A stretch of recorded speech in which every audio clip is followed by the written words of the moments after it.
근데 이제 보면 초반 독일의 공세 때는 마른강 전투는 뭐 기적이라 불릴 정도의 어떤 모습과 영국군의 어떤 돌격이 있었고, 베르댕 전투도 프랑스가 거의 무너질 뻔하다가 겨우 기사회생으로 살아났는데, 네. 조금 달라진 게 이제는 약해진 부분을 공격하는데도 불구하고 다른 전선의 도움 없이 프랑스가 막아냈단 말이죠. 루덴도르프는 될 뻔했는데라고 하지만 전체적으로 역사를 보는 입장에선 이거 흐름이 이제 독일의 공격이 점차 약해지고 있고 연합군은 점차 잘 막아내고 있다. 뭐 이런 느낌이 좀 들어요. 네. 맞습니다. 게오르게테 작전부터 그라이젠아우 작전까지 일련의 작전을 보면요. 몇 가지 의미심장한 징후가 이렇게 눈에 보입니다. 일단 그 게시를 보면 준비 기간이 한 달이에요. 이것은 결국은 물량이 딸리기 시작했다는 것을 드러내주는 것이고요. 이 루덴도르프의 작전을 보면 성동격서라든지 상당히 기동을 많이 합니다. 그래서 이거야 뭐 작전 지도를 보면서 이렇게 뭐 장기판 알을 바꾸는 뭐 이런 식의 작전을 짜는 장군들한테는 별 문제가 아닌데 일선에 있는 병사들한테 뭐 죽을 노릇이죠. 그렇죠. 저리가 중요한 게 뭐냐면 이것이 1914년이나 15년에 숙달된 그리고 아주 기운팔팔한 고참 병사들이 아니라 새로 들어온 그 신병들이 신병들이었다는 얘기입니다. 그런 신병들한테는 너무너무 힘든 거예요. 네. 그래서 뭐 굳이 제가 좋아하는 아이돌의 비유를 들자면 무대에 적응하지 못한 그리고 갓 올라온 신인 아이돌한테 아주 동선이 복잡하고 난이도가 아주 혹독한 그런 춤을 강요하는 것이 아닌가 이런 상황이 된 것이죠. 확 와닿습니다. 예. 본인은 그대로지만 병사들은 분명히 바뀌어 있는 상태고 예. 따라오지 못하는 상태인데 계속 똑같은 작전을 한다는 건 예. 위험하죠. 그래서 독일군의 공세가 초반에 반짝 성공을 하다가 결국은 턱턱턱턱 막히면서 실패하는 패턴이 반복되고 있는데 또 따지고 보면은 뭐 심중령께서 강조했지만 공격하는 측은 방어 측보다 보통 병력을 3배 이상. 3배를 써야 되는 것인데 이런 식으로 작전이 실패할 때마다 독일군이 가뜩이나 지금 인력이 부족한데 계속 소모가 되고 있는데 사실 이것이 어떻게 보면요. 루덴도르프의 상대방이 포슈 장군일 텐데 포슈 장군이 어느 틈에 이 꾀들이가 된 것이 아닌가. 그래서 일부러 독일군의 무리한 공격을 유도하기 위해서 처음에는 밀리는 척하다가 독일군이 상당한 병력을 쏟아부었을 때 적절한 시기에 또 반격을 가해서 이 공격의 문을 닫아 놓으면서 병사들의 어떤 사기가 으쌰으쌰 올라가면서 이 투지가 불타오르겠죠. 그래서 루덴도르프 정도가 되면은 이것이 상대방이 나의 의도를 이미 간파하고 적절하게 대처를 한다는 생각을 하고 다른 길을 모색해야 되는데 루덴도르프가 이거를 못했다는 것입니다. 그래서 결국은 우리가 흔히 뭐 감 떨어졌다고 표현하는데 이미 1918년이 되면은 루덴도르프도 감 떨어진 영감, 지휘관이 된 것이 아닌가 이런 생각을 해봅니다. 예. 그러니까 당시 독일군 병사들 수계를 보면 지금 말씀하신 게 그대로 나와 있거든요. 단일 부대 안에 상병들 찾기가 굉장히 힘들어요. 그 상병이 있어도 그나마 고참이니까 이 상병한테 어떤 분대 지휘권 같은 걸 맡기잖아요. 그런데 경험이 많은 것과 지휘 능력은 또 다르잖아요. 굉장히 자신 없어하는 사람들이 굉장히 많았거든요. 그래서 이게 제대로 어떤 아주 작은 단위의 지휘조차 굉장히 힘들었다 그런 얘기가 굉장히 많이 나와요. 수계를 읽어보면. 근데 지금 현재 이 상황에서 독일이 선택지가 없다는 게 문제인데 이런 것들을 반복하면 이제 뭔가 다른 길을 찾아야 되는데 루덴도르프는 오로지 공격밖에 없는 것 같아요. 참 지금 시점에서 다른 길을 찾기가 어떻게 보면 힘들 수도 있는 게 뭐냐면 지금 독일군은 이제 연합군 진영으로 깊은 돌출부를 형성을 시켜놨습니다. 근데 사실 이 상황은 방어에 대단히 취약한 상황이에요. 왜냐하면 측면이 다 노출되어 있으니까. 그래서 현실적으로 놓고 봤을 때는 왜냐하면 지금 독일군은 지금 피로도도 되게 높고요. 말씀하신 대로 전력도 약화됐고요. 보급난도 왔고 한계잖아요. 그러면 감이 안 떨어진 루덴도르프라면 어떻게 하는 게 맞습니까? 전선을 맞춰야죠. 전선을 뒤로 미는 게 맞잖아요. 방어로. 그런데 조금만 더 내가 힘을 쓰면은 눈앞에 파리가 있습니다. 파리가 보이는데 쉽게 포기하겠습니까? 내가 지금까지 쓴 게 얼만데요. 매몰 비용이 있으니까. 네. 그래도 어떻게든 내가 이걸 하면서 전쟁을 내가 그래도 끝내보겠다고 땅땅 말하고 나왔는데 여기서 밀려난다? 나의 자존심이 허락하지 않는 겁니다. 이게 뭐 비유가 맞는지 모르겠습니다만 게임에 아주 오래된 명언이 있습니다. 네. 막타 치려고 추노하면 파멸한다. 그렇죠. 그래서 스스로 이제 자기 승리를 하려고 하죠. 전황을 낙관적으로 보고 오히려 이 돌출부가 우리에게 불리한 게 아니라 여기서부터 공격을 해 들어가자. 그래서 7월 12일 날 이 마른강 전선에서 독일군의 1~3군의 23개 사단, 그러니까 있는 거 없는 거 다 끌어모은 겁니다. 말 그대로. 그래서 마른강을 넘어서 파리로 진격하려는 시도를 합니다. 이를 위해서 샹파뉴 지방의 핵심 도시였던 렌스를 양익 포위하는 공격을 시도를 하지만 프랑스군의 강한 저항에 부딪히면서 독일군의 성과가 형편이 없었는데 이유가 있어요. 여기도 또 이제는 제공권도 지금 누가 장악하고 있어요. 연합군이 장악하고 있다 보니까 독일군이 자랑했던 기습적인 포격, 기습적인 공격 자체가 이제는 잘 안 됩니다. 그러니까 기도 비닉도 잘 안 돼요. 이미 다 연합군이 눈을 뜨면서 독일군이 올 거를 예상을 하고 있었고 프랑스군도 지금까지 계속 독일군과 싸워보면서 야, 제가 뭐 후티어 전술 쓰네? 우리는 우리 식대로 뭐 다른 거 있어? 라고 하면서 들고 나온 게 있습니다. 그게 바로 프랑스식의 종신방어예요. 당시 이 지역을 지키고 있었던 프랑스 사군의 이제 앙리 꾸로 대장의 이름을 따서 꾸로의 종신방어인데 독일군도 종신방어 했잖아요. 네. 근데 차이가 뭐냐면 독일군 같은 경우는 약간 탄력방어입니다. 그러니까 독일군은 어떻게 보면 전방을 유연하게 내주면서 후방에서 적을 소모하는 어떤 그런 형태입니다. 그러니까 쉽게 말하면 지속적인 방어를 하는 형태라면 꾸로의 정신방어는 전방에서 희생을 하면서 동시에 시간도 벌고 종심을 길게 하면서 화력으로 또 상대방을 이제 계속 약화시키면서 벽을 두텁게 하는. 네, 궁극적으로는 반격의 핵심이 있습니다. 그러니까 꾸로의 정신방어는 어떻게 보면은 전방 방어, 적극적 방어라고 보시면 될 것 같아요. 오히려. 그래서 지금 우리 군의 어떤 전술은 꾸로의 종신방어 전술과 더 가깝다고 보면 될 것 같아요. 그러니까 아무튼 독일군도 이제 프랑스군이 이렇게 대응을 하니까 안 되죠. 근데 게다가 실제로 독일군이 공격 시작한 지 3일 만에 힘이 많이 빠졌고 7월 18일에 수아송 방면 측면에서 돌연 프랑스와 미군의 대규모 기습적인 반격, 역습이 시작이 되면서 렌스를 공격하려고 하는 그 자체가 완전히 이제는 무산돼 버렸고 이를 전환점으로 독일군은 완전히 탈진하고 작전의 주도권을 완전히 내주게 됩니다. 그러니까 한마디로 공세가 완전히 역전됐다. 이거는 지금까지 해왔던 미하일 공세부터 쭉 해왔던 충계 공세 자체가 거의 이제 끝났다라고 보시면 될 것 같습니다. 네. 이 부분을 항상 들으면서 느끼는 건 어떤 의미에서 보면 서울하고 좀 비슷하잖아요. 방어 라인이 굉장히 가까우니까 네. 이걸 탄력적 방어 라인으로 하면 이게 서울까지 들어오게 생겼는데 그렇죠, 할수 없는 그러니까 네. 전방에서 적극적 방어를 할 수밖에 없는 네. 이런 전투를 상하는 게 보면 맞아요. 아 우리도 방어 라인이 이렇게 될 수밖에 없겠구나 네. 이런 생각이 좀 들어요. 그러니까 종신 방어는 사실 수단일 뿐이죠. 상대방을 약화시키기 위한. 결국 나의 목표는 뭐냐면 내 방어선 처음부터 여기 다 찾는 게 목표라는 겁니다. 네. 우리도 사실 이렇게 전방 방어를 할 수 있는 이유 중에 하나가 우리 또 포방부지 않습니까? 아, 강력한 화력이 화력으로. 또 부대 장막을 앞에 쳐주니까 네. 가능한데 이때도 마찬가지예요. 연합군이 물량이 많아지면서 특히 프랑스군이 포병의 진심이었거든요. 역시 전방에 강력한 부대 장막을 쳐갖고 네. 독일군이 못 뚫고 들어오게 막을 수 있으니까 네. 이게 된 겁니다. 이 결과는 정말 참담했습니다. 네. 아주 잘 훈련된 70만 병력을 잃는 그런 큰 피해를 입습니다. 물론 연합군도 큰 피해를 입긴 했습니다. 이 공세를 갖다가 막아내면서 거의 뭐 연합군도 90만 명 가까운 피해를 입었기 때문에 어떻게 보면 독일이 조금 남는 장사가 아니었나 싶었습니다만은 연합군은 여전히 이걸 보충할 힘이 있었다는 겁니다. 영국과 프랑스는 거의 탈진 상태였지만은 이제는 미군이 쏟아져 들어오고 있었습니다. 미군도 이제 훈련을 마치고 이때부터는 거의 하루에 10,000명꼴로 전선에게서 도착하고 있었어요. 그리고 이제 훈련도 이만큼 마쳐갖고 드디어 이제 7월부터 충계공세 마지막 단계부터는 직접 뛰어들었지 않습니까?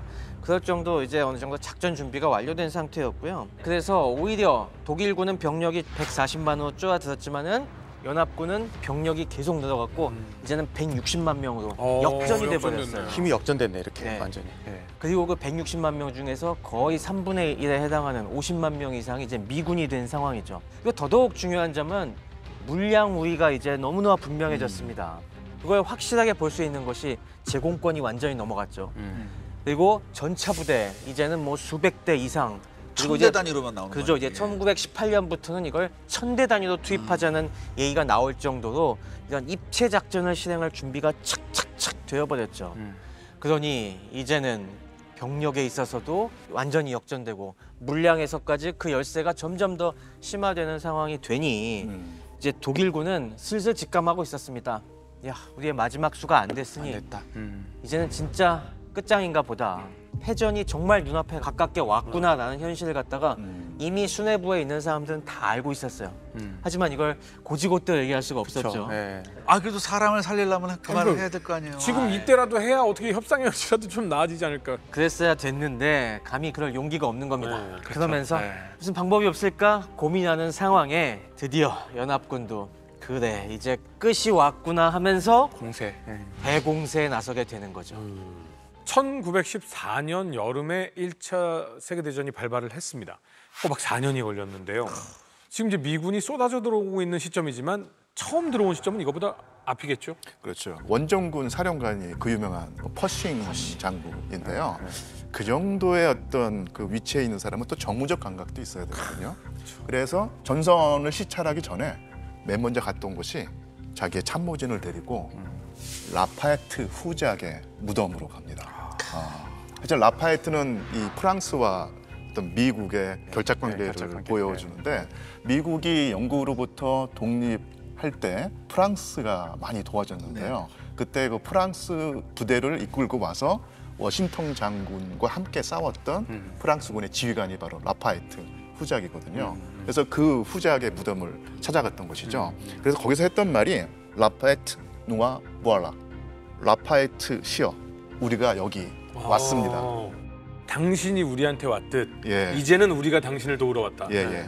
그래서 뭐 좀 TMI지만 사실 이게 되게 유명한 그 말이거든요. 근데 이 말을 퍼싱 장군이 직접 했다고 알려져 있기도 하지만 네. 사실은 그 퍼싱 장군이 아니라 참모 장교 중에 그 스탠튼이라고 하는 대령이 있었는데 그분이 했던 말이라고 하더라고요. 하지만 퍼싱 장군도 자기 참모가 이렇게 멋진 말을 했다고 해서 상당히 공감을 하고 좋아했다고 합니다. 왜 나서냐고 일침을 가진 않았죠. 그러니까 내가 있는데 왜 네가 나서? 내가 막 하려고 그랬는데 예. 그래서 결국은 미국의 참전 명분이 역사적으로도 정당화되는 그런 극적인 은혜를 순간이었죠. 갚았다. 뭐. 예, 예. 프랑스 사람들이 얼마나 좋아했겠습니까? 그렇죠. 예.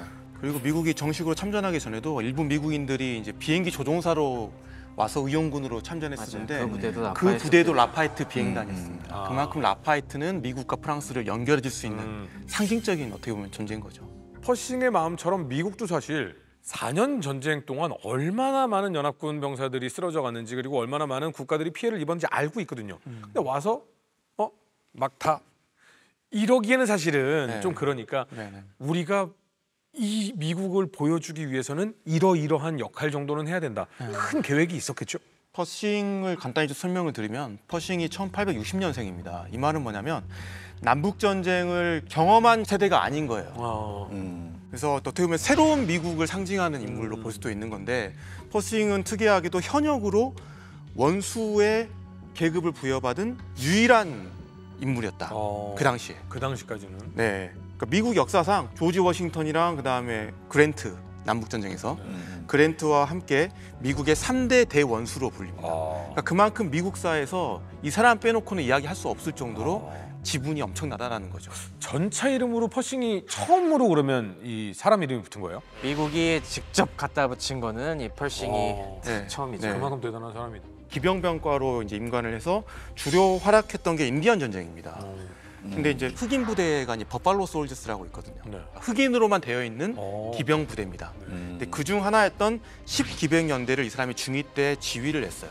그러니까 사실 흑인들을 데리고 싸웠다라는 것은 그렇게 자랑스러운 부분이 아닐 수도 있고. 그 당시에는 충분히 그럴 수 있죠. 네. 그나마 근데 이들을 이끌고 잘 싸웠다는 것은 또 상당한 또 성과였던 거고요. 이걸 끝나고 나서 이 사람이 갔던 곳이 어디냐면 웨스트 포인트의 이제 모교 전술학 교관으로 갔는데 꽤 깐깐했나 봐요 생도들한테. 생도들이 별명을 하나 지어줍니다. 아, 독사입니까?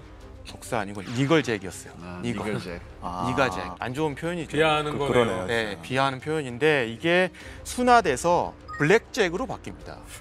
그래서 이 퍼싱의 별명이 블랙잭이에요. 아, 그러니까 결국 이 블랙잭이라는 것은 비아냥거리고 이런 게 아니라 결국 나중에는 퍼싱의 카리스마를 상징하는 별명이 됩니다. 그러니까 원래는 흑인 부대 지휘했던 너 능력 없는 애가 와서 우리한테 왜 이래라는 걸로 출발을 했는데 그렇죠. 네. 나중에는 좋은 카드가 되었다라는 블랙잭이라고 약간. 블랙잭이. 네, 네.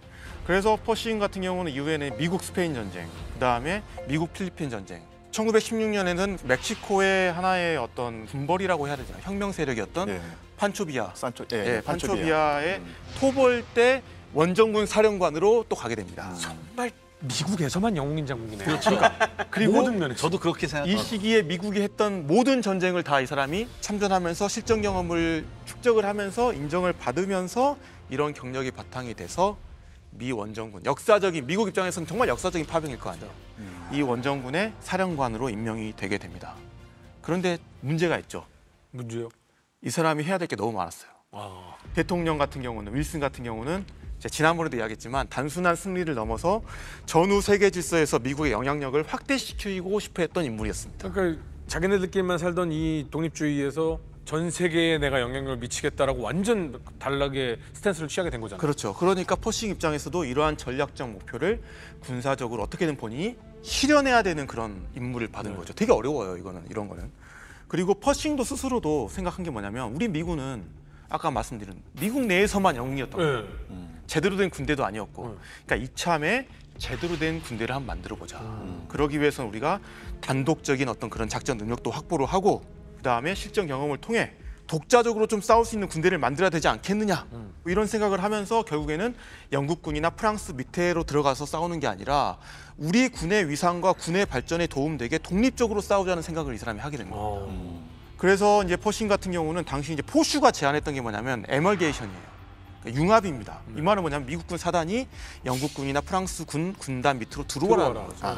근데 그거를 거부합니다. 우리는 독자적으로 하겠다. 지휘체계에 종속되지 않겠다라고 하면서 미국 지휘부가 독립적으로 우리는 야전군을 만들어야 된다라고 하면서 이때 미국이 그 유명한 The First Army, 일야전군을 만. 예, 1야전군 First Army를 만들게 됐고 18년부터는 독자적인 어떤 전역 계획을 직접 하게 되는 거죠. 근데 그럼에도 불구하고 이 전쟁은 지금 누가 수행하는 겁니까 주로? 프랑스. 영국과 프랑스군이 수행하잖아요. 연합작전입니다. 네. 그러면 당연히 이 사람들의 지원을 받아야 되고 현실적인 조율을 해야 되는 또 역할도 해야 되는 거잖아요. 그래서 일부 타협을 또 합니다. 그래서 미군 부대 일부 부대들을 영국군이나 프랑스군 밑으로 배속을 또 시키기도 해요. 일부 부대. 그래서 예를 들어서 미국의 2군단 같은 경우가 영국 4군 휘하로 들어가서 싸우기도 하고, 그러니까 나름 퍼싱 같은 경우는 연합군 전체의 전략적인 거를 해치지 않으면서 그 미국의 어떤 자주성을 지키는 절충적인 어떤 그런 외교적 능력, 절충안을 만들어냈다. 그래서 저는 퍼싱은 단순히 군사 지휘관이 아니라 정치 외교, 아까 감각이 있다 그랬잖아요. 예. 그런 거를 함께 할 수 있는 그런 인물이었고, 그였기 때문에 미군이 나름 1차 대전에서 실력 그러네요. 발휘를 하면서 정말 큰 군대로 갈 수 있지 않았을까라는 생각이 드는데, 그중 하나가 또 하나의 이유는 뭐냐면 미국의 힘 자체가 셌다라는 겁니다. 그렇지. 일단 미군 사단의 편제 자체가 병력이 27,000명이에요. 이거는 사단이? 예. 27,000. 보통 독일군 최전성기 때 18,000인가 그랬었는데. 그렇죠. 그거는 전쟁 초기였고 네, 네. 지금은 계속 병력이 모자라니까 영국이건 프랑스건 독일이건 거의 일개 사단이 10,000명 겨우 넘기는 수준까지 쪼아들었습니다. 다른 군대에 비해서 거의 2배 이상입니다. 게다가 2.5배네. 병력과 장비도 더 들어오죠. 그러니까 미국은 정말 신선한 프레시한 전투력이었던 거예요. 그러니까 능력 발휘를 할 수 있는 기회가 그만큼 있었다라는 거고, 그렇기 때문에 결국 퍼싱의 미국이 여기서 실질적인 기여를 할 수 있었고, 이게 이제 미국 발전에 큰 근데 기여를 어찌 하게 된 보면 거죠. 사실 포슈가 초반 전쟁 때 어떤 느낌을 보면 그냥 막무가내인 군인 아닌가 이런 느낌도 사실 있었는데, 네. 지금 이 상황에 만약에 그런 모습으로 대했다면 우리가 여지껏 피 흘리고 싸웠는데 너 이제 와서 네가 니네 군대 따로 하겠다고? 아, 하지 마. 이런 뉘앙스도 있을 수 있는데, 아 근데 그렇다면 굉장히 그러기에는 위험해지잖아요. 네. 그렇게는 근데 이거를 잘 조율해서 조율했죠. 협조를 타협했죠. 했다는 거 네. 확실히 정무적 감각도 뛰어나고 뛰어났죠. 네. 또 미국의 힘도 강했고. 근데 생각을 해보면 만약에 이때 영국과 프랑스군의 요구대로 미군 부대가 배속이 돼서 했다면 사고 칠 인물이 한 명 있었습니다. 퍼싱의 부관이 패튼 장군이었거든요. 분명히 그 성격에 영국군이나 프랑스 밑에 들어갔으면 치받아가지고 사고 쳤을 텐데요. 자, 그런데요. 네. 프레시합니다. 강력합니다. 물량도 충분합니다. 네. 하지만 미국이 언제 참호전을 해봤습니까? 그렇죠. 한 번도 해보지 않은 지옥입니다.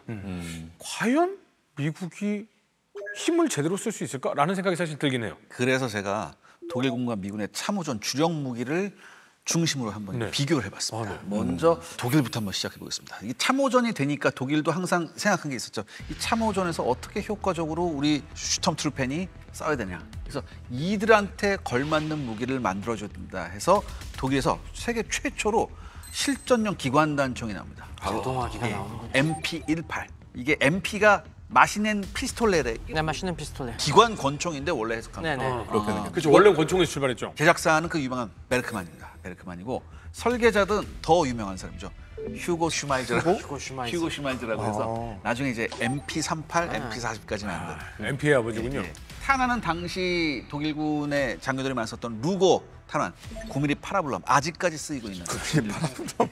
급탄 방식은 32발짜리 저 드럼 탄창인데 저거 원래는 처음에는 루거에 써서 했었어요. 아 저게 지금 위에 달려 있는 게 탄창이에요? 네. 그리고 발사 방식이 무조건 전자동 풀 오토입니다.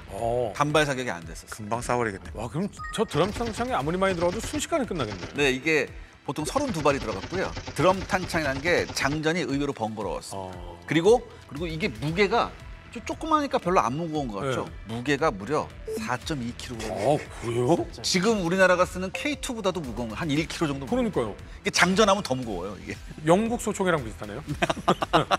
길이는 약 한 820mm 정도 됐고요. 그러니까 컴팩트하죠.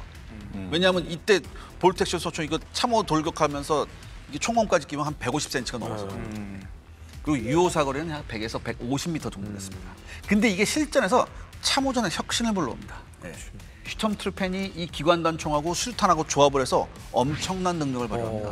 그래서 연합군한테 굉장히 공포의 대상이었어요. 딱 뛰어들어가지고 탕탕 이러고 있는데 얘 들어가면 아! 그렇죠. 그렇죠. 맞아 그거예요. 맞아 그거예요. 네. 이게 총탄 분무기였어요. 그래서 전후 평가가 어떻게 됐냐? 모든 연합군이 이 MP18의 공포를 가지고 있어요. 그래서 이게 굉장히 실용적이다. 우리도 빨리 이런 거 만들어야겠다. 그래서 전쟁 말길에서 널리 사용되지 못했지만 만약에 이게 1년만 더 일찍 나왔으면 큰일 날 뻔했다는 얘기가 굉장히 많아요. 이 MP18이 전쟁이 끝난 이후에도 어마어마한 영향을 미쳐요. 그래서 요거 개량형이 저게 MP28이고요. 요거의 개량형이 옆에 우리 2차 대전 때 굉장히 많이 봤던 MP38입니다. 그리고 요걸 따라한 게 나중에 영국의 스탠건, 그다음에 소련군의 PPAC-40. 그러니까 한 번에 기관 단총의 완전 시작이네요. 맞습니다. 이게 정확한 말씀하셨는데 이게 비록 전쟁의 판도를 바꾸지 못했지만 현대 보병 화기의 진화의 문을 열어버린 그런 화기로 이제 평가가 되죠. 근데 이제 미군이 과연 참호전을 이런 독일군하고 제대로 할 수 있었을까? 이런 의문이 나오는데 미군한테는 히든 카드가 있었습니다. 아 있어요? 예. 바로 1차 대전 미군의 최고의 히트작 프렌치 샷건이었습니다. 샷건. 그렇지. 아 저거 많이 봤어. 미국은 샷건이지. 미국 하면 샷건이잖아요. 지금도 집에 샷건 한 대씩은 지금도 넣고 있잖아. 미국에서 은행에서 계좌 투면 샷건을 선물로 줍니다. 은행에서. 우리나라에서 계좌 투면 뭐 치약 주고 뭐 빌려주는데 참. 그것도 계좌의 금액에 따라서 다르지. 이게 주로 많이 쓰였던 게 뭐 여러 가지가 쓰였는데 주로 많이 썼던 게 윈체스터 M1897이었습니다. 예. 설계자는 역시 존 브라우닝. 아 브라우닝. 이게 어떤 장전 방식이냐? 펌프 액션. 밑에 있는 손잡이를 촥 우리 영화에서 많이 봤죠. 터미네이터지. 그렇죠. 이게 도입 시기가 1917년부터 이제 많이 도입이 됐고요. 이게 보통 12게이지 산탄총이라는 걸 쓰는데 이게 12게이지가 뭐냐? 이 게이지가 힘들잖아요. 단위가. 게이지는 1파운드의 납으로 만들 수 있는 둥근 납탄의 개수래요. 그래서 12게이지가 뭐냐면은 1파운드짜리로 12개의 구슬을 만들었다 이거래요. 보통 이게 많이 쓴 게 12게이지인데 이게 주로 새 사냥에 많이, 오리 사냥에 많이 씁니다. 근데 12개 구슬을 하면 구슬이 좀 작아요. 그러니까 이게 실전에서는 좀 그래요. 약간 위력이 살상력이 약해요. 떨어진다. 그래서 군용은 보통 뭘 썼냐면 더블오복이라고 해서 9개의 쇠구슬이 납구슬이 들어있었습니다. 밑에 있는 튜브에 5발이 잔정되고 여기 옆에 탄창에 한 발 더 넣어요. 보통 6발입니다. 그래서 무게는 약 3.6kg. 그러니까 기관단총보다 가벼워요. 근데 유효 사거리는 40m입니다. 어차피 참호전에 쓸 거잖아. 그렇죠. 참호전에서 눈하고 코앞에서 어서 쏘는 건데 상관이 없어요. 자, 그래서 이거를 이제 미군이 들고 들어갔어요. 더구나 참호가 이때 그냥 일직선이 아니고 좁고 구불구불하잖아요. 여기에서 그냥 앞에 갈 때 그냥 이렇게 한 2발 갈기고 들어가는 거예요. 그러면 이제 깨끗이 청소되죠.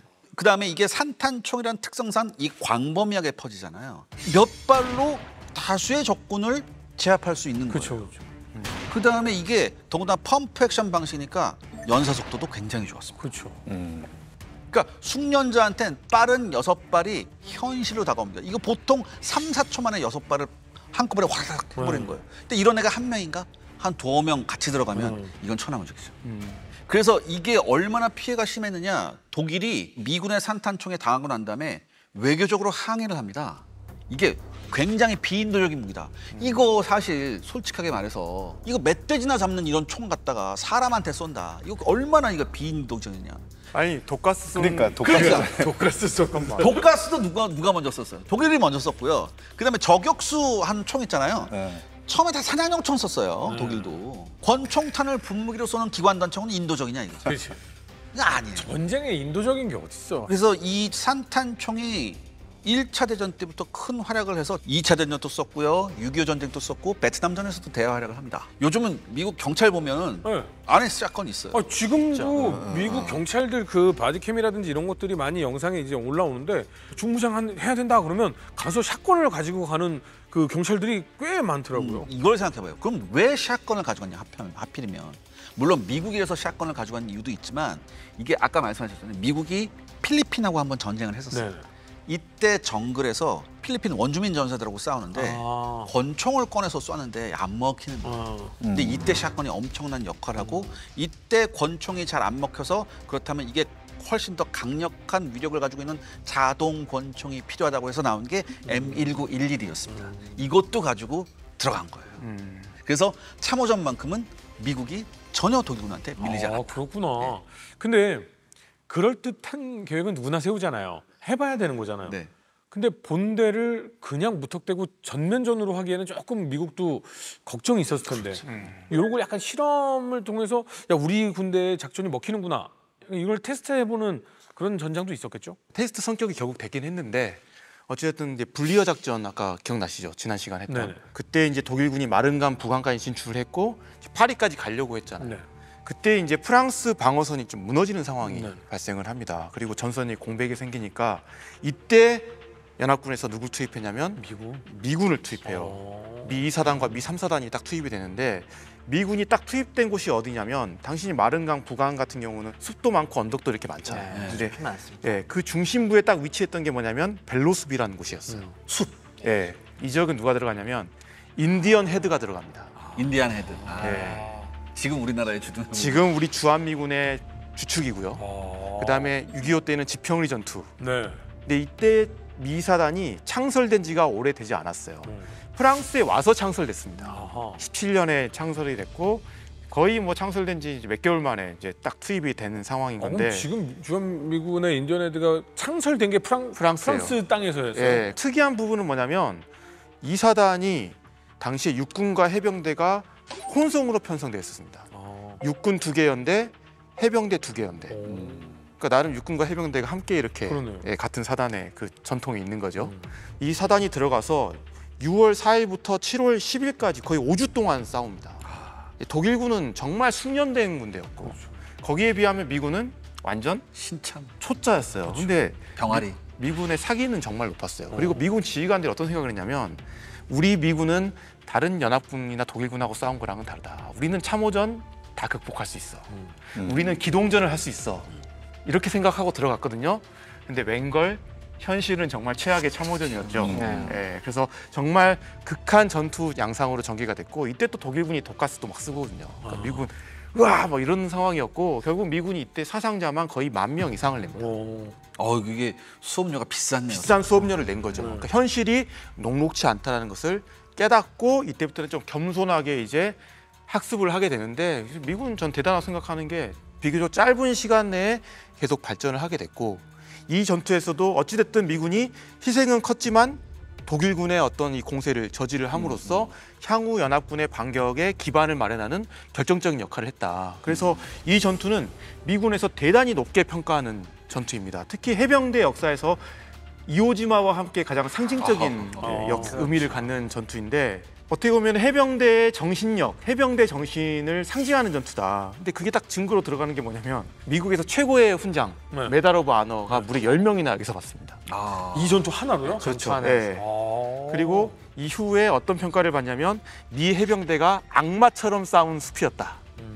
그런 어떤 표현은 미군이 한 게 아니라 독일군이 했을 정도로 정말 해병대가 미친 듯이 이제 싸우면서 잘 싸운다 이걸 보여주는 전투기도 했죠. 육군 2개연대와 해병대 2개였는데 해병대 얘기만 나오네요. 물론 맞아요. 육군도 뭐 그래서 있긴 사실 했는데, 미 육군에서는 우리도 잘 싸웠는데 네, 저 그렇죠. 해병대만 너무 티내는 거 아니냐. 그래서 저희가 지난번에 얘기했었죠. 네. 그걸 굉장히 기분 나빠하는 사람이 바로 트루만이죠. 아, 들어봐. 네. 트루만이 이때 포병장교로 참가했었는데 왜 이렇게 뭐 자기들 전공이라고만 떠드느냐 이렇게 좀 뒷담화가 많이 까였죠. 어쨌든 상대방인 독일군 눈에는 이 해병대가 정말로 악마처럼. 네. 지독한 놈들이었잖아요. 그래서 붙였던 별명이 토이펠 훈덴이라고 해서 악마개, 악마개입니다. 그래서 그 정도로 독한 독종임을 보여줬는데요. 그러니까 이때가 1918년 5월인데 그로부터 100년을 흘러서 2018년 4월에 프랑스의 마크롱 대통령이 미국을 방문해서 백악관에 갑니다. 그래서 당시의 대통령이었던 트럼프와 만나는데 그래서 나무 한 그루를 가져와서 백악관 잔디밭에 기념 식수를 해요. 프랑스에서 가져온 거예요. 예, 근데 그것도 그냥 가져온 것이 아니라 바로 멜로 숲에서 가져온 나무를 묘목을 씁니다. 하나 가져와서. 그래서 어떤가 이 프랑스와 미국의 예. 또 관계를 돈독히 하는 그런 라파에타. 기념 식수가 2018년 4월에 있었죠. 자, 참으로 오랜 시간 달려왔습니다. 1914년 8월 슐리펜 계획이 개시된 이래 4년이 지났습니다. 여러분도 느끼시다시피 이제 독일은 최후의 힘까지 써서 공세를 펼쳤지만 실패했죠. 연합군은 이제 기진맥진한 독일군을 끝장낼 계획을 세우게 됩니다. 100일 공세죠. 자, 시작은 어디입니까? 춘계 공세에 어마어마한 파도가 몰아쳤던 아미행에서 시작을 했습니다. 원래 처음부터 뭐 100일 공세라고 얘기할 정도의 거창한 대공세를 하려고 했던 건 아니었어요. 근데 7월 달에 독일군의 공세가 완전히 좌절된 것처럼 보이니까 아 이제 좀 역공으로 나서야겠다라고 한번 두들겨보기 시작을 한 거죠. 그러면서 딱 시작일이 외우기도 쉽게 8월 8일 팔팔하게 공격을 시작을 했습니다. 근데 이 영국군은 팔팔하지 않잖아요 지금. 그렇죠. 사실 영국도 망신창이 아니고 영국군 이미 만신창이었고 영국도 아주 그냥 난장판이어서 그래서 아 형님들은 못 싸우겠고 아우들이 나가봐라 라고 해서 앞으로 떠민 게 캐나다 군단, 호주 군단이었습니다. 아니 캐나다 호주도 팔팔하지 않잖아요. 호주군은 진짜 호주군은 진즉부터 안 팔팔했던 것 같아요. 캐나다 군단도 그 파스샹달 아니, 지금 네. 팔팔하지 않은데. 그렇긴 하지만 그래도 캐나다군과 호주군은 기본적으로 자원병들이었어요. 그동안 의지가 영국은 있다. 계속 징집을 통해서 전 거의 남성들을 갈아놓고 있었는데 그래도 캐나다와 호주에서는 그 정도까지 총동원하지 않았고 그래도 사기가 충천한 병사들이 계속 몰려들고 있었기 때문에 그래도 훨씬 상황이 좋았습니다. 그래서 이 두 군단이 선봉에 섰고요. 거기에 영국 3군단이 같이 보조가 돼갖고 아미행 전선에서 총 반격을 실시했습니다. 사실 독일 입장에서 이게 엄청난 기습이었어요. 독일군 입장에서도 우리가 영국군에게 심대한 피해를 줬기 때문에 당분간은 반격을 못하겠지라고 안심을 하고 있었는데 영연방군이 웬걸 이 아우들을 앞세워서 과감한 반격을 해대니까 깜짝 놀란 겁니다. 그리고 이때는 제공권을 갖고 있었기 때문에 이 독일군 정찰기가 후방으로 침투를 못해요. 이 야음을 통해서 비밀리에 이제 병력을 이동을 시켜갖고 이 아미행 전선에 야포를 갖다가 2,000문을 몰래 집결시켜 놓고 압도적인 제공권으로 미리 샅샅이 독일군 포대 위치를 파악을 해놓은 다음에 독일군이 이 지역에 약 500문 정도의 야포가 깔려 있었는데 그 포대 위치를 다 파악을 했습니다. 그러고서 밤새 싹 2,000문의 야포를 딱 그 좌표 따놓은 곳으로 딱 대기시켜 놓고 있다가 딱 새벽에 기습적인 포격으로 순식간에 독일군 포대를 싹 무력화시켰어요. 그러면서 그동안 갈고 닦은 이동탄막 사격 실력을 딱딱딱딱 앞으로 보내면서 그 뒤로 캐나다군과 호주 군단이 쫙 밀고 나가니까 독일군이 역시 완벽하게 무너지기 시작을 했습니다. 더군다나 캐나다군과 호주 군단은 이제 보병만 돌파하는 것이 아니라 전차도 따라붙기 시작했습니다. 스케일이 다르죠 지금. 예. 분단당 전차를 갖다가 1개 여단씩 배속을 시켜갖고 이제 드디어 보전 협동을 하기 시작한 겁니다. 그러니까 이날 하루에만 독일군이 무려 7km에서 8km 확 밀려났어요. 근데 야포 2,000문에 뭐 전차가 보전 협동을 했다고는 하지만 네. 엄청난 물량을 쏟아부은 것 같지는 않은데 독일군 피해가 굉장히 세네요. 맞습니다. 이 부분이 굉장히 중요한데 여기서 뜻밖의 일이 벌어지는 겁니다. 그 전에 독일군 같으면 그래도 아무리 상황이 어려워도 초반에 좀 밀더라도 끈질기게. 그 다음엔 다시 밀고 나와서 어. 반격을 해야 되고 어떻게든 전선을 안정시켰는데 웬걸 이제는 밀고 나가니까 독일군이 집단 공황에 빠져갖고 막 손들고 항복하는 일들이 발생하기 그러니까 시작해요. 옛날에 오헌군 같은 느낌이야. 맞아요. 그래갖고 바로 여기서 확인할 수가 있던 것이 드디어 독일군의 전투 의지가 바닥나기 시작을 했어요. 그렇지. 그래서 이 공세에서 아미행 반격에서 사상자가 4만 5천 명 정도 났는데 항복한 사람이 3만 명이었어요. 거의 비슷하게 나와. 와 이거는 러시아가 뒤로 확 밀릴 때 느낌이네요. 이 보고를 받고서 루덴도르프가 나중에 회고록에 썼습니다. 이날이 바로 독일의 암흑의 날이었다. 루덴도르프 지금 뒷목 잡고 쓰러질 판이거든요. 네. 정 패배의 날이라고 써도 과언이 아닌 것 같다. 이제는 이길 수 없는 지경에 온 것 같다라는 생각이 드네요. 맞습니다. 어떤 군대가 무너지는 게 가장 확실한 징후가 이제 사기가 바닥나고 대량이- 이제 대단히 항복을 하기 시작하는 네. 그게 바로 파멸의 징조인데 이게 딱 보이니까 암담한 거죠. 루덴도르프는 항상 그 정신력 이런 걸 강조하면서 항상 본인이 그래서 끝까지 믿었던 거는 그 독일군의 의지였었는데 이제 안 된다는 그럼요. 거지 이게. 전쟁 시뮬레이션 게임에서 확실한 게 뭐냐면 아무리 군량이 많고 뭐가 있어도 사기가 바닥이 나면 그냥 이 군대가 해체가 돼버려요. 그렇죠. 네. 루덴도르프가 근데 아집이 남아갖고 여기서 이성적인 판단을 못합니다. 아하. 그러니까 원래 이 지경이 되면은 이거 진짜 위기구나. 우리 여기서 이제까지 충계 공세에서 얻은 땅 아깝지만은 빨리 우리가 물러나서 방어를 제대로 할 수 있는 곳으로 가자. 바로 곳이 어딥니까? 예전에 준비했던 큰덴부르크 선까지 다시 퇴각을 해서 거기 진지를 이용을 해갖고 뭔가 전력을 추스를 생각을 해야 이성적일 텐데 지금까지 이 얻은 게 너무 아까워서 이 지경이 돼도 과감한 퇴각을 못하는 겁니다. 전면 그러면서 철수도 안 하는군요. 네, 어떻게든 조금만 더 버텨봐 이렇게 계속 이 명령만 발령하는 거죠. 큰일 났네요. 그러다가 거의 8월이 끝나갈 무렵에 이제는 얻었던 지역 대부분을 다 잃고 그다음에 더 이상 이게는 버틸 수 없다 이렇게 이제 알게 된 순간 드디어 이젠 후퇴를 하게 됩니다. 근데 저희가 제일 처음에 그 1차 대전을 쭉 살펴보면서 느낀 건 잘 되는 집은 뭘 해도 잘 되는 쪽으로 풀리고 안 되는 집은 뭘 해도 안 되는 쪽으로 풀리거든요. 소설 생각나네요. 안나 카레리나처럼 잘 되는 집안은 비슷한 이유로 다 행복하고 안 되는 집안은 저마다의 우린 수박을 먹어서 행복해라고 할 수도 있지만 우린 밥을 못 먹고 수박을 먹고 있네라고 불행할 수도 있는 거예요. 똑같은 사고를 두고도 사람의 생각이 다를 수 있는데 맞습니다. 예. 독일군은 이제 무너지기 시작하는 느낌이네요. 예, 그러니까 이제 8월 넘어서 9월의 상황을 좀 보면은, 그러니까 이미 연합군에게 유리하게 너무나 유리하게 전개되고 있잖아요. 그리고 연합군은 이제 옛날처럼 단순하게 무식하게 돌파하는 이런 게 아니라 제병 협동, 거기에 항공기까지 이제 동원이 돼요. 이제 입체적인 어떤 그런 작전을 구사를 하면서 독일군 방어선을 계속 압박을 하는 그런 상황인 겁니다. 그런데 재밌는 거는 이러한 어떤 기술적 진보 혹은 전술적 진보에도 불구하고 여전히 연합군의 사상자가 컸다라는 거죠. 그러니까 9월 초부터 중순까지 연합군이 진행했던 그런 공세에서 보면은 영국군 같은 경우도 거의 한 수만 명의 사상자가 또 나요. 그다음에 캐나다군과 오스트레일리아군, 호주군 같은 경우도 막대한 피해를 입습니다. 그러니까 독일군도 후퇴를 했지만 그다음 힌덴부르크 선에서 여전히 강력한 저항을 이어가면서 연합군의 진격을 계속 지연을 시키고 있다라는 겁니다.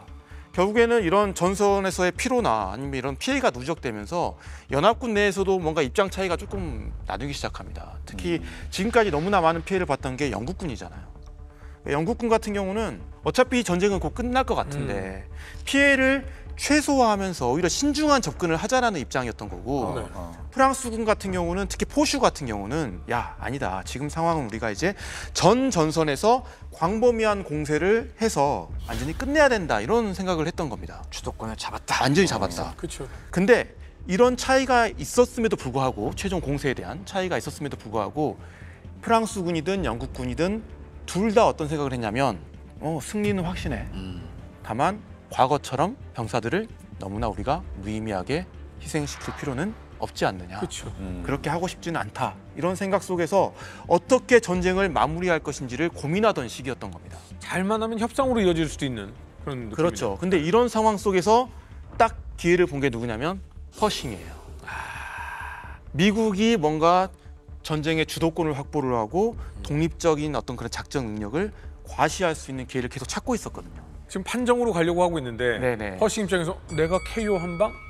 네. 미군이 나서 차례. 그래서 나설 차례다. 그래서 퍼싱이 딱 주목한 지역이 어디였냐면 그 베르댕의 동남쪽에 있었던 생미엘 돌출부입니다. 지금 딱 튀어나와 있잖아요. 네. 저기 같은 경우는 1914년 이후에 계속 독일 땅이었죠. 그래서 프랑스 입장에서는 되게 가시 같은 존재입니다. 그리고 어떻게 보면 프랑스군 핵심 베르댕부터 시작해서 핵심 지역을 위협할 수 있는 그러니까 병참선이나 철도망을 위협하는 전략적 요충지입니다. 그리고 사이즈가 딱 미국의 야전군 하다가 싸우기에 너무나 적합한 사이즈인 거예요. 여기서 싸우면은 미군이 우리가 한번 실력을 보여줄 수 있겠구나라고 생각을 했고, 근데 포슈 같은 경우는 프랑스의 포슈 같은 경우는 대공세를 하고 싶었었는데 그럼에도 퍼싱이 강력하게 이렇게 주장을 하니까 그래 한번 해봐. 대신에 이거 하고 나서 내가 원하는 공세 함께 하는 거야. 약간 이런 조건으로 이제 미군이 나서게 됩니다. 그래서 드디어 1918년 9월 12일 날 미 일군이 프랑스 제2식민군단하고 함께 이 지역에 이제 공격을 하게 됩니다. 사실 독일군은 이미 이 시점에서 여기서 철수하려고 했거든요. 근데 느닷없이 미국이 확 들어와 버리니까 방어가 되겠습니까? 제대로 안 되겠죠.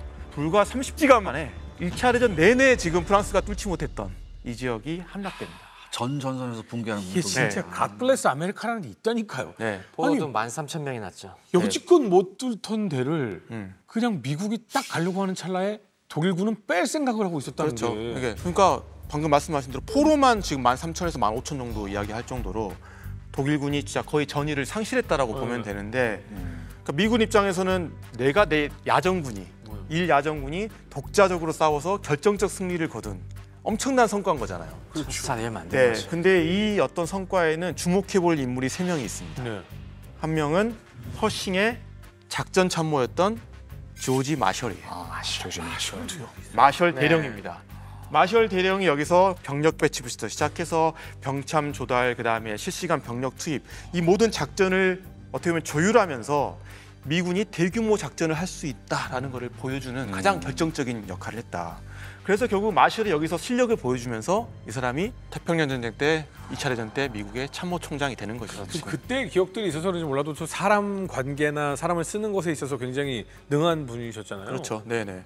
그래서 어떻게 보면은 이 작전에 대한 전반적인 계획의 설계를 마셜이 했다면 이 큰 그림을 어떤 마셜이. 작전, 이 전투에서 와 했던 사람이 한 명 더 있었습니다.